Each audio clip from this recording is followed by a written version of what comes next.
Hello friends, welcome back. Today I'm talking about clown vomit. And yes, you heard me correctly, I said clown vomit. That is the term that I use affectionately for that over-the-top crazy saturation level that you see in some photos where you may wonder, what is this person on? What are they doing? And why have they not taken control of their edit and instead just let the software do any kind of crazy thing that the software can do based on dragging too many sliders too far to the right. It happens. You've probably done it. I've definitely done it. I burnt so many pixels in the old days.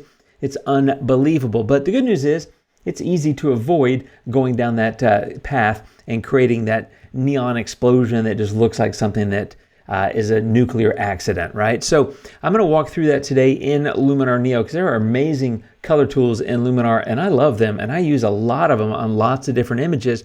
But there are 5 things that you can do to make sure that you don't go over the top with that kind of neon explosion, clown vomit kind of look. Here's my photo, and there's some beautiful color here. I shot this in the Luminar camp in Iceland. Really just kind of a quick snap because the real view was the other direction, but I love these clouds and this color. And this is a photo where you might come in and start doing some things with color because there's some beautiful color here. And so what I often see is people being developed and they'll do in light whatever it is that they want to do, but then they'll come down here and they'll drag some saturation and maybe some vibrance because, yeah, I want to saturate this photo and I want it to be more vibrant. And then after that, they may go into color and then they'll say, oh, saturation vibrant. Yeah, I should do that. And so what you see happening here is way too much use of saturation and vibrance. And so that is tip number 1, and that is I don't actually really ever use the saturation slider. When I'm in develop, I will do whatever I need to do with my light controls, blacks and whites, curves, whatever it might be. Down here, saturation, I don't touch it. That's a 0 for me pretty much every time. I might do a light bit in vibrance, like maybe a 5 to 10 tops. So something like that, where I'm just bringing it up a little bit, but I don't use saturation here. And in fact, if I were to go into color next, I don't use saturation here either. And the reason why is in develop, everything is global. It applies across the entire photo. So everything gets saturated, which is not really a good idea for most photos. The same thing happens here in color, which is everything gets saturated unless you go into masking. But the challenge is that saturation is basically just taking every color and bumping it up and making it a bit more over the top and intense. So if you do it in develop and then you do it again in color, you start getting those over the top looks and you get that overdose of color. I do sometimes use a vibrance here a little bit, but again, I tend to hit it pretty small simply because I don't want to overdo it and I don't want to create a clown vomit kind of look. And vibrance is to me a bit less impactful. It does help sometimes bring up the color in some of the less dominant colors, which I think can be complementary to the overall color look of a photo. But bottom line and tip number 1, don't use the saturation sliders really anywhere, almost ever. It'll just help you control the colors in your image much better. So I'm going to leave that small amount of vibrance that I added in develop, and I'm going to stay in color for tip number 2, which is to really spend more of your time here in the HSL section. If it looks like that, it's just a collapsible menu. One click opens it up, and you've got a drop down here for saturation and luminance, but also hue. Hue is going to change the shade of the color. Saturation is the intensity. Luminance is the light value. Saturation and luminance come in incredibly, incredibly handy to help you control colors and to help you emphasize colors. But the nice thing is it's not global in nature because you're in individual color channels here. So, for example, a photo like this, you might look at the saturation of the red and say, yeah, I want to bring that up a little bit because it's gorgeous red in the sky and I want to bring that up. So I'm bringing up just the reds, but I'm not impacting all the other colors. So I'm being a bit more selective, and it's kind of like masking. It's just taking the reds and bringing those up. You know, conversely, I could bring them down. Doesn't look good in this photo, but bringing them up slightly. And again, this is another tip, kind of a sub tip, which is you don't have to push the sliders to 30, 40, 50, 100. You can push them a little bit and it does add up, trust me. But you get a nice little pop there with bringing the saturation of the reds up, and it doesn't impact everything in the photo. Now the other color that's really prominent in this photo is blue. So you may come down here to the blue channel as well and take a look at that. You could drag the saturation to the right. You just run the risk of getting a little over the top, or you could actually pull it down a little bit. Again, it depends on the look that you're trying to achieve.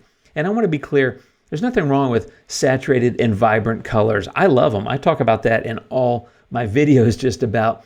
The challenge becomes when you pump up too many colors too far, you get that clown vomit kind of look.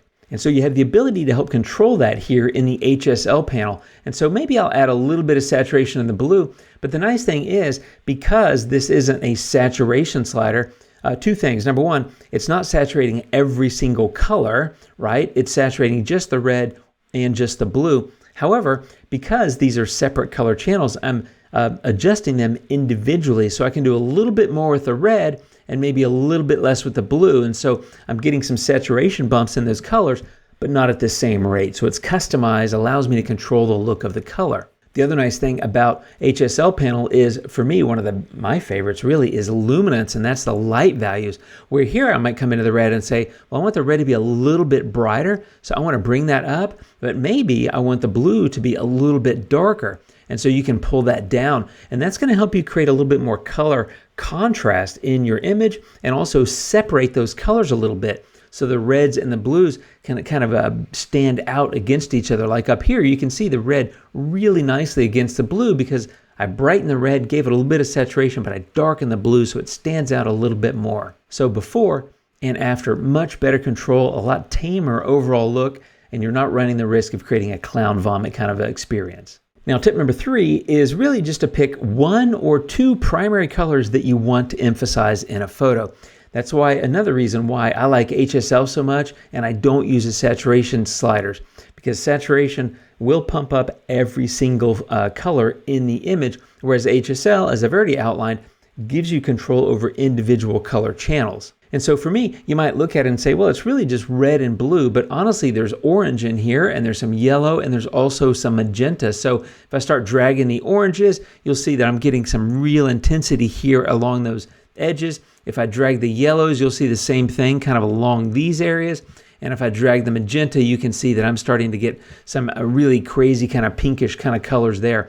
So those other colors do exist, even though you may not see them as visibly with the naked eye. So just keep in mind that you don't necessarily want to emphasize every single color. In fact, you're better off just emphasizing 1 or 2 and making those colors, kind of the dominant colors in your image, stand out without emphasizing, or I should say overemphasizing, all the other ones. So let's say I've got this so far and I'm liking it. I've got what I've done in color, and then I've got that tiny bit of vibrance that I added in develop. And if you look at the before and the after, it's slightly different, but it's got a nice color look to it. And here's tip number 4, and where this comes into play for me is maybe I've done a little bit in develop, maybe I've done a little bit in color. But as I said at the beginning of the video, there are some amazing and powerful color tools in Luminar, and I love them. I use them all the time. I've already said that before. But the challenge is, if you start to use a tool and then another tool and another tool and another tool, you get all these these tools that emphasize color. And if you stack them and stack them and stack them, you end up with that over-the-top kind of look. And so you might come in and say, well, gosh, I really want some toning because I want to bring up those highlights. Sure, that looks pretty cool. Maybe I'll make it a little bit more yellowy orange. And then you may go into color harmony because, let's be honest, it's a fantastic tool and it's got all these powerful color controls in here. But if you're bumping up the brilliance and the warmth, plus adding some warmth here in split color warmth and adding some coolness to the cools, and then you go into here to the highlights, maybe in color balance, again, you're getting this over the top look that's really just too much. And while that was really just 2 more tools, right? Toning and color harmony, in reality, color harmony, I use 3 tools within that grader tool. So you're really using 4 to 5, 6, sometimes 7 different color tools on a single image. It's just way too much and it gets out of control really, really quickly. Now, it is possible to use multiple color tools. I usually recommend 2 to 3, depending on the look of the image you're trying to go for. But the other thing about them is use them really gently. Even if you've used multiple tools, if you look at my edits, I've already used color and I used develop, right? Those are the 2 that I've kept. But if I were to come in and use a little bit of toning, I'm only going to use it a little bit. So like a 3, 4, 5, maybe something like that, just to bring up some of that color. Actually, I don't really like that on this image, so let's just delete that. Maybe I go to color harmony and maybe I do want a little bit of brilliance and a little bit of warmth. Just be careful because it's popping all the colors. Everything's getting more brilliant and the entire photo is getting warmer. You do have the ability to customize colors by tonal value down here in color balance. I'm a huge fan of that tool and I use it more often than I use these other tools here because It's more about control. I'm controlling colors in specific tonal areas. So maybe in the highlights, I want a little bit more red, and maybe I want the same in the midtones. So maybe something about like that, but maybe in the shadow, or excuse me, the shadows, not the highlights, maybe in the shadows, I want a little bit more blue. And I can create a nice color look that's not really over the top, but it's getting pretty saturated, as you can tell. So the before and the after. And also, if you notice, because I added blue to the shadows, that's creating a little bit cooler, darker look in the darker areas, which helps further with that color contrast that I talked about earlier. So before and after. And so that's tip number 4. Don't use too many color tools. And if you do use several tools, use them lightly and gently to avoid that clown vomit kind of look. And tip number 5 is the easiest one in some respects, and also sometimes the hardest one, and that is take a break. Walk away from your image. I think this happens to me. It probably happens to you too. You're staring at an image for 10 minutes, an hour, whatever it is. You're editing, maybe it's multiple photos. And what happens is you're adding the colors and you start to get excited about it. But I think more accurately is we get desensitized to the amount of color that's in an image. When you're staring at it for 10 minutes or 30 minutes or whatever, you start to kind of lose perspective on the fact that, hey, there's a lot of color in this photo and I'm really pumping it up and I need to be careful. It's easy to lose that perspective because, like I said, you get desensitized. So I think tip number 5, and the one that works really well for me, is just to take a break, walk away, maybe go edit an image in black and white, do something to get away from that visual, what I call a sugar rush of vibrant colors just coming at you, because you just get used to it and then you think it's normal, and in reality it's not. And so take a break, walk away, do something else just to allow your eyes to kind of get that reset, and then come back with fresh eyes and take a new look at it, and I think you'll end up with an improved edit.